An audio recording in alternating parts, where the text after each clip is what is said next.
하여간 여행 얘기는 이제 그만하고 다시 또 돌아오죠. 성경이 뭐냐 이제 또 그 얘기했을 때 이제 아까 제가 성경 안에 있는 증거들을 막 보여드렸고 그 믿음의 선배들이 했던 얘기는 도대체 어떤 것이 있길래 카르타고 제3차 공회에서 그렇게 그 정경을 인정했을까? 그것을 이제 제가 좀 구체적인 내용을 보여드릴게요. 먼저 그 클레멘트라고 이것은 이제 로마에서 고린도 교회로 쓴 편지입니다. 가장 빠른 그 크리스천 레터 중에 하나인데요. 거기에 보면은 이렇게 되어 있습니다. 축복받은 사도 바울의 편지를 보라. 그는 자신과 베드로와 아볼로에 대해서 성령 안에서 너에게 편지를 썼다. 여기서 성령 안에서 쓰는 성경이라는 것을 인정하는 그런 내용이 들어가 있죠. 결국 여기서 그 자신과 베드로와 아볼로에 대해서 쓴 거는 결국 고린도 전서에 대해서 얘기하는 것이죠. 자, 또 다른 교부로서 이그나시우스라는 사람, 이 사람은 110년가량의 로마에서 순교했는데 안디옥의 주교입니다. 그 사람은 에베소의 편지에 쓰면서 사도 바울의 편지들을 성경으로 인정한 것을 기록이 있습니다. 또 폴리캅이라고 이 사람도 역시 순교한 사람인데 그 서머나에 있는 교회의 주교죠. 이 사람은 빌립보에 편지를 쓰면서 시편 여긴 4장 5절로 되어 있는데요. 4장 4절이 맞습니다. 4장 4절과 이거 제가 잘못 타입한 것 같습니다. 시편 4장 4절과 에베소서 4장 26절을 성경으로 말씀으로 인정했습니다. 그래서 이것 역시 그 사도 바울의 편지들을 인정한 것을 볼 수가 있죠. 또 아까 말씀드린 것처럼 바나바 서신이라는 것을 보면은 130년경에 쓰여진 건데요. 거기 어떤 말이 있냐면은 성경에 기록되어 있듯이 청함받은 자는 많되 택함을 입은 자는 적느니라. 이 구절은 이제 마태복음에 나오는 얘기죠. 그 결혼식에 청함받은 사람 그 비유 결혼식 얘기인데요. 그것을 코트하면서 성경에 기록되어 있듯이 이렇게 말을 하면서 복음서가 성경이라는 것을 증명하는 그런 것을 볼 수가 있습니다. 또 파피아스라고 히에라볼리의 주교인 사람은 장로가 이렇게 말을 했습니다. 장로가 말하기를 이 장로는 아마 사도 요한일 거라고 생각을 합니다. 마가는 베드로의 통역사가 되어 그가 기억하는 것들을 정확히 기록하였고 마태는 하나님의 말씀을 히브리어로 모아서 각각 최선으로 번역하였다 이렇게 되어 있습니다. 파피아스도 역시 이렇게 성경을 이렇게 인정하는 그런 내용들을 남겼죠. 또 저스틴 마터라는 사람이 이 사람도 성경을 가지고 공중에서 낭독하는 글을 남기면서 그 제자들과 선지자들이 쓴 글들을 사람들이 모여서 낭독했고 시간이 마치면 대표자가 이런 선한 일들을 따라 행하라는 내용의 설교를 했다라는 글을 남겼습니다. 또 이레니우스라는 사람은 180년경에 빌레몬을 제외한 거듭 모든 성경을 성경으로 인정했습니다. 그런 것을 남겼습니다. 그래서 이렇게 그 믿는 사람들, 그 믿음의 선배들이 저런 말들을 했기 때문에 카르타고 제3공회에서 믿음의 선배들이 저렇게 성경을 인정했기 때문에 27권을 인정했기 때문에 카르타고 공회에서 27권을 성경으로 인정했다고 우리가 또 알 수가 있죠. 지금부터는 제가 또 고고학적으로 발굴된 그런 내용들을 가지고 한번 제가 또 보여드리겠습니다. 100년과 300년, 299년 사이에 있는 그런 고고학적인 자료들입니다. 첫 번째는 이제 뮤라토리안 프래그먼트라는 것이 있는데요. 이건 이제 어떻게 생겼냐면은 이렇게 생겼습니다. 여기 보면은 이것은 뮤라토리안 프래그먼트라는 거는 이제 150년부터 170년 사이에 써진 것으로 추측을 하죠. 이런 것들은 이렇게 정확하게 연대를 알기가 쉽지가 않습니다. 그래서 우리가 그냥 가능한 대로 추측을 하는 것이 밖에 할 수가 없죠. 거기 보면은 그 현재 성경의 대부분의 리스트를 성경으로 담고 있는 것을 우리가 그 뮤라토리안 프래그먼트에서 볼 수가 있습니다. 이건 현재 그 밀란에 보관돼 있죠. 또 우리에게 많은 그 파피러스 자료들이 있는데요. 그 파피러스들을 갖다가 그 크롤트 알라한드라는 사람이, 또 그리고 그레고리라는 사람이, 그것을 이렇게 분류를 다 했습니다. 그래서는 그걸 이제 우리가 가지고 있는 모든 고고학 자료들을 번호를 붙여서 이렇게 이제 쭉 보관을 이 사람이 정리를 다 했습니다. 그 가운데 이제 보면 이렇게 P자를 이렇게 멋있게 써서 P45 이런 것이 있거든요. 이것은 뭐냐면 이제 파피러스 45번이다. 이 소리입니다. 지난 시간에 제가 두 마리와 코덱스의 차이를 말씀드렸잖아요. 그 코덱스 중에서 이 번호에 따라서 45번이라고 붙은 그것이 있는데요.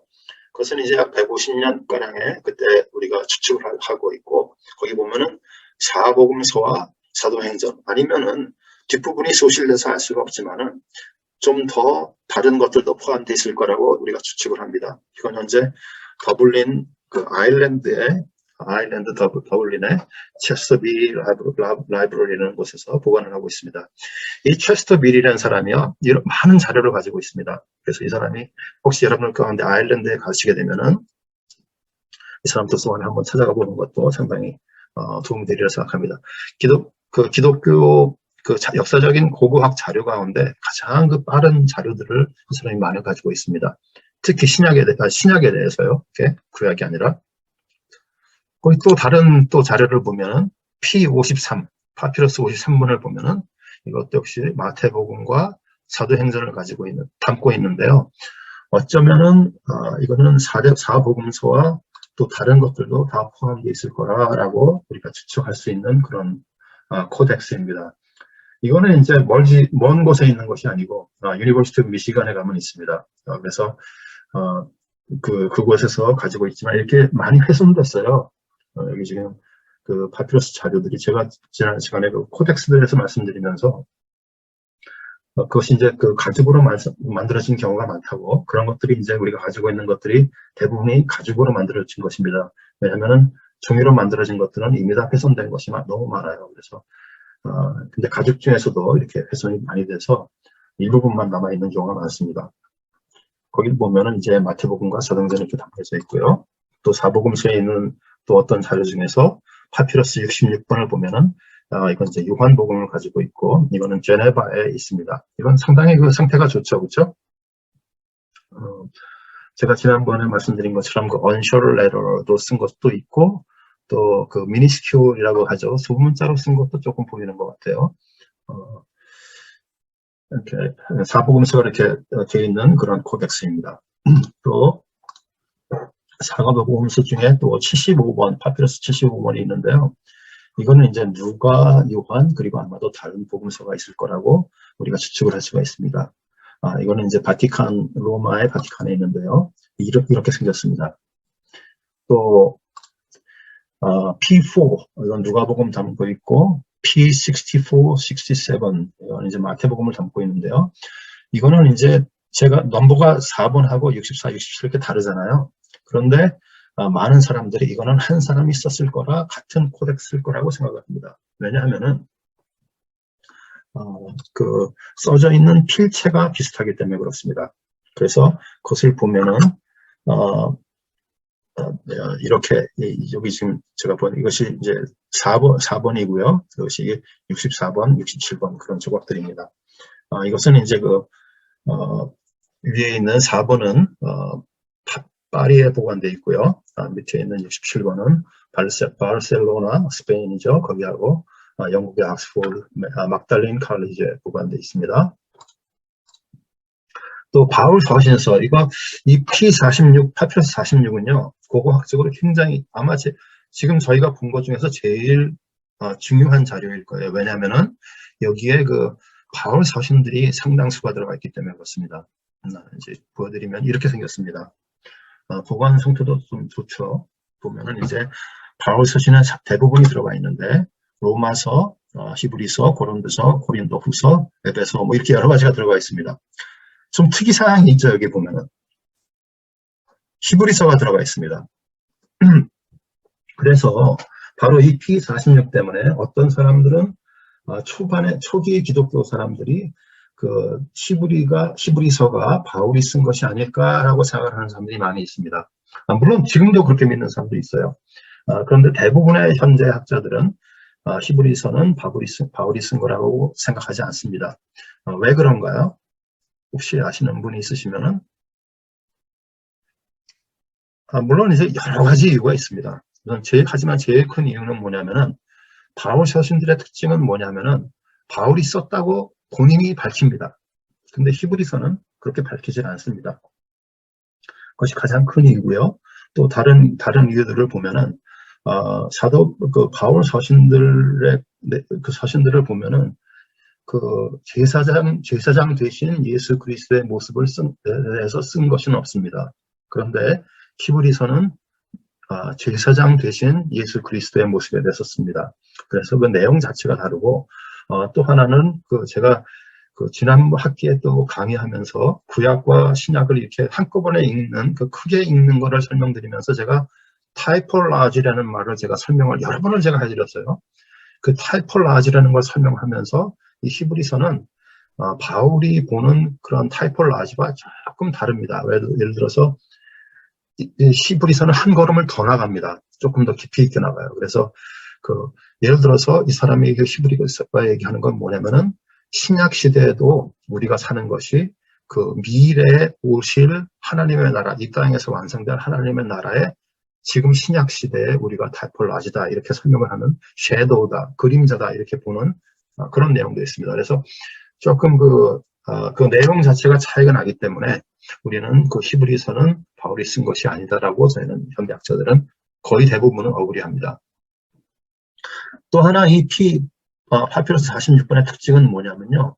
이게 페이지를 가면 갈수록 후반부로 갈수록 글자 수가 많아집니다. 조금 더 촘촘하게 썼어요. 무슨 말일까요?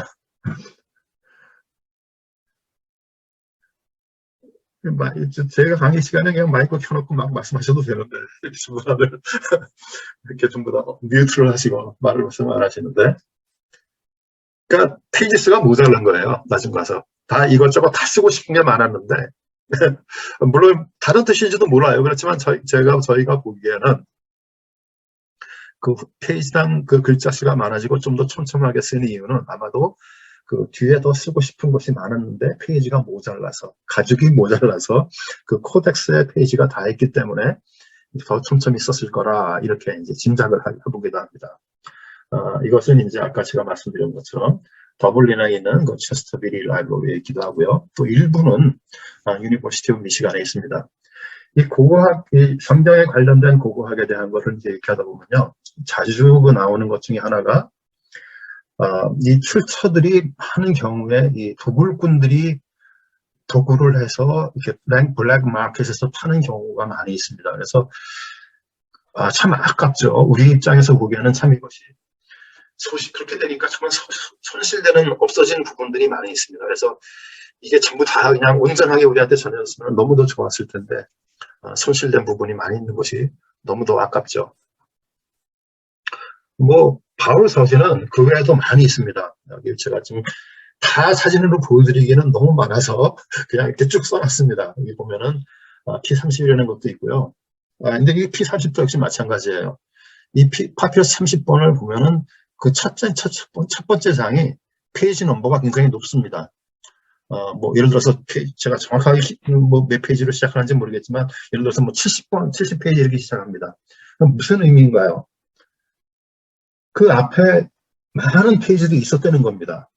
그러니까 우리가 지금 가지고 있는 거는 데살로니가 전서 후서만 P30 안에 들어가 있는데 그 페이지 넘버가 이렇게 높은 거로 시작하는 거로 봐서는 그 앞에 많은 페이지들이 있었을 거라고 저희는 짐작할 수가 있는 그런 것이죠. 또 P49, 또 53, 이런 게 많이 있습니다. 오케이? 시간이 좀 가니까 넘어갈게요, 그냥. 일반 서신들을 보면, 아까 제가 일반 서신들은 히브리부터 그 유다서까지라고 말씀드렸지 않습니까? 거기 보면은 P72라는 것, 그 바티칸 시리나 제네바에 있는 것들 보면은 그렇게 들어가 있고요. 요한 2서 또 이것을 보면은 P0232, 이거는 이제 언쇼럴 에러를 말하는 그런 것인데요. 이렇게 있습니다. 그래서 일반 서신도 또 이런 여러 가지 이런 자료들이 있습니다. 그래서 제가 지금까지 말씀드린 것들을 결론을 내리자면은 복음서들이 이렇게 함께 기록된 그 옛날 그 파피러스를 보면은 복음서들이 함께 기록되어 있는 것을 볼 수가 있고요. 또 바울 서신, 일반 서신도 또 함께 기록으로 남겨져 있는 것을 볼 수가 있습니다. 따로따로 책별로 존재했던 것이 아니고 하나님의 섭리에 따라서 또 성경 스스로가 우리들에게 self-authenticating 하면서 그렇게 책으로 모아져서 정경으로 자연스럽게 인정되었다는 것을 우리가 알 수 있다는 것이죠. 그렇기 때문에 사람들이 결정하거나 역사적인 사실로 결정되고, 제가 이건 지난 시간에 첫 번째로 말씀드린 거죠. 가장 일찍이 말씀드린 그 내용이죠. 역사적인 사실로 결정된 것이 아니고 스스로 확증하는 성경을 통해서 하나님께서 알려주신다라는 것이 제 결론이죠. 그렇기 때문에 그 이단 논란이라든가 제가 historical critical 그런 학설에 대해서 제가 한번 설명을 드렸었는데, 그렇게 그 사람들이 말하는 것처럼 이단 논란이라든가 정치자 협상 아니면 파워플레이 이런 것으로 인해서 성경이 만들어진 것이 아니고 초기부터 이미 대부분의 성경은 이렇게 정경으로 다 인정되었다. 일부 성경의 정경성이 논의된 적은 있지만 대부분의 성경은 논란된 적이 없습니다. 그리고 그 대부분의 정경으로 인해서 우리는 신학적인 교리적인 뼈대는 이미 다 완성되어 있다는 것을 제가 말씀드릴 수 있습니다. 제가 말씀드린 것처럼 여기 보면은 일부 성경의 정경성이 논의된 적은 있으나 제가 그렇게 말씀드렸지 않습니까? 이제 그 성경을 공격하는 사람들이 이제 많은 이거는 성경에 들어가면 안 된다 이러는 책들이 일부가 있었는데요. 그 중에 이제 대표적인 거를 제가 그 사람들이 어떻게 공격을 하는 건가 하는 것을 제가 보여드리기 위해서 그 공격하는 책 중에 어쩌면은 가장 좀 어떻게 하면 설명을 잘 드릴까 하는 것 중에서 베드로 후서를 제가 골랐습니다. 왜냐하면 실제적으로 베드로 후서는 많은 사람들이 오늘날까지도 여기 유튜브에 보시면은 바트 어드만이라는 사람이 나오는 유튜브 클립을 보신 분이 혹시 여러분 가운데 계실 수도 있어요. 이 사람 같은 경우는 지금 노스캐롤라이나에 사는 과거의 신학자였습니다. 근데 이제 거짓 선지자로 이제 떠났어요. 그래서 지금은 크리스찬이 아닌 것처럼 말을 합니다. 그 사람이 이제 성경을 공격하면서 베드로 후서를 공격을 합니다. 그 사람의 유튜브 클립이 굉장히 많은 사람들에게 전해지고 있기 때문에 제가 그 사람의 공격하는 내용들과 우리가 거기에 대해서 어떻게 생각하는지 내용을 설명드리고 그리고 이 강의를 마치려고 합니다. 이 사람들이 하는 공격하는 첫 번째 내용은 뭐냐면요. 베드로 후서가 베드로가 쓴 것이 아니다라는 공격을 합니다. 그 사람이 첫 번째 말하는 그 내용을 보면은 베드로 후서 2장 1절을 보면은 거기에 베드로는 시몬이지 않습니까?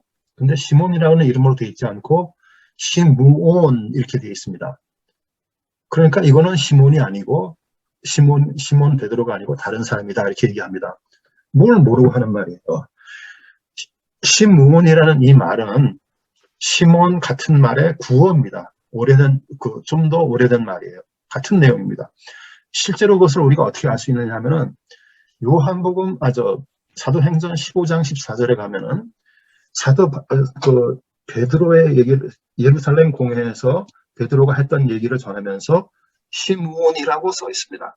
성경에서 이미 베드로를 시몬으로 썼었어요. 그렇기 때문에 이 사람이 그것까지 공격하는 내용은 우리가 억울할 수가 없습니다. 또 공격하는 내용 중에 이런 것이 있습니다. 하팍스 레구미나라는 말이 있는데요. 이거는 뭐냐면 한 사람이 이렇게 책을 쓰면서 딱 반복하지 않고 딱 한 번만 쓰는 그런 단어들이 있다는 거예요. 그걸 갖다가 우리가 하팍스 레구미나라 이렇게 부릅니다. 이것이 많으면 많을수록 이것이 같은 사람이 쓴 것이 아니다라고 얘기할 수 있는 거죠. 여기 보면은 베드로 후서에 399개의 단어가 있는데 하팍스 레고미나가 그 중에 57개다. 14%다. 이렇게 높다. 그렇기 때문에 이거는 베드로가 쓴 것이 아니다라고 이 사람은 주장을 합니다. 우리가 똑같이 베드로가 쓴 것이 확실한 베드로 전서를 보면은 똑같은 것이 14%와 12%입니다. 도대체 12%하고 14%하고 2% 차이라는 것 가지고 베드로가 쓴 것이 아니다라고 공격을 하는 것을 저희는 받아들일 수 없습니다. 또 보면은 이제 베드로 전후서를 이 사람이 또 하는 얘기 가운데 베드로 전서와 베드로 후서를 봤을 때 두 곳 전서와 후서 공동으로 사용하는 단어가 얼마나 되느냐를 또 계산을 해요. 그래서는 전후서에 공동으로 내는 것이 38.6%다 이렇게 얘기를 합니다. 이것도 역시 저희가 다른 것들을 비교해 보면은 진실이 아닌 것을 쉽게 알 수가 있습니다. 같은 사도 바울이 쓴 것이 분명한 디모데 전서와 디도서를 보면은 공동으로 사용한 단어가 40.4%입니다. 거의 같습니다. 또 사도 바울이 쓴 고린도 전후서를 보면은 같은 내용으로 49.3%입니다. 사실 그렇게 큰 차이가 나지 않아요. 물론 차이가 조금 있지만 큰 차이가 나지 않습니다. 그리고 또 아까 제가 조금 전에 파피러스 72번을 보여드렸지 않습니까? 거기에 보면은 베드로 전서, 베드로 후서가 같이 있는 것을 보았고, 제가 지난주 시간에 그 네 권의 성경을 제가 보여드렸는데 그 네 권의 성경 전부 다가 베드로 전서를 포함하고 있는 것을 제가 그때 여러분께 이미 말씀드렸습니다. 그래서 이런 것들을 보면은 이 사람들이 공격하는 내용이 신빙성이 없다는 것을 제가 말씀드릴 수 있고요. 또 하나는 전후서 사이에도 사실 같은 표현을 엄청나게 많이 발견할 수가 있습니다. 공격하는 사람들은 이 같은 내용이라는 것을 이거는 이 말을 하지 않고 이런 다른 것만 뒷다 얘기하면서 그 베드로 후서가 베드로가 쓴 것이 아니라 공격하는 그런 경향도 있습니다. 마지막으로 한 가지만 더 말씀드리고 싶은 거는요. 베드로 전서는 뭡니까? 베드로 전서는 그 내용 자체가 제가 이제 그거 말할게요. 베드로 전서는 그 내용 자체가 고난받는 사람들을 너희들 고난을 지금 너희가 받고 있다. 하지만 우리에게 소망이 있고 조금 더 기다리면 우리가 더 하나님께서 너에게 주실 은혜를 생각하고 또 우리가 하나님 나라를 기다려라 하는 그런 축복의 내용과 권면의 내용입니다. 베드로 후서는 어떤 내용인가요? 베드로 후서는 거짓 선지자들이 설치고 엉뚱한 얘기를 해야 되니까 그 사람들에 대한 경고의 책입니다. 자, 한쪽은 고난받는 사람들을 취업하는 그런 내용이고요. 한쪽은 거짓 선지자를 공격하는 경고를 하는 그런 내용입니다. 이 두 개가 같은 문체일 수가 없습니다. 어떤 사람들은 이제 그 베드로 전서와 베드로 후서의 그 스타일이 다르다라고 얘기하는 사람들이 있는데 여러분들이 장례식 가는 카드하고 결혼식 갈 때 카드하고 같은 문체를 씁니까? 다른 문체를 쓸 수밖에 없는 거죠. 당연한 거죠. 이렇게 이 사람들을 성경을 공격하는 사람들은 이렇게 성경을 왜곡해서 공격을 하고 유튜브에 막 올리고 그렇기 때문에 우리 젊은 애들이 이런 것을 그냥 들을 때 그냥 그거 그럴듯한데 하고 빠져들게 되는 거죠. 그래서 여러분들께서도 제가 지난 시간과 이번 시간에 걸쳐서 성경이 무엇인가에 대해 설명을 드렸고 성경에 대한 얘기를 이렇게 말씀드렸는데 이런 지식들을 가지시고 혹시 여러분들 자녀라든가 혹시 여러분들이 알고 계시는 젊은 아이들이 이런 것에 유튜브 같은 것에 현혹되지 않고 빠지지 않도록 여러분들께서 믿음의 선배로서 그분들을 잘 가이드 주시기를 바랍니다. 그래서 지난 시간과 이번 시간에 이제 시간이 다 지났군요. 2분이나 지났네요. 이제 오늘 마치고요. 혹시 뭐 궁금하신 게 있으시면은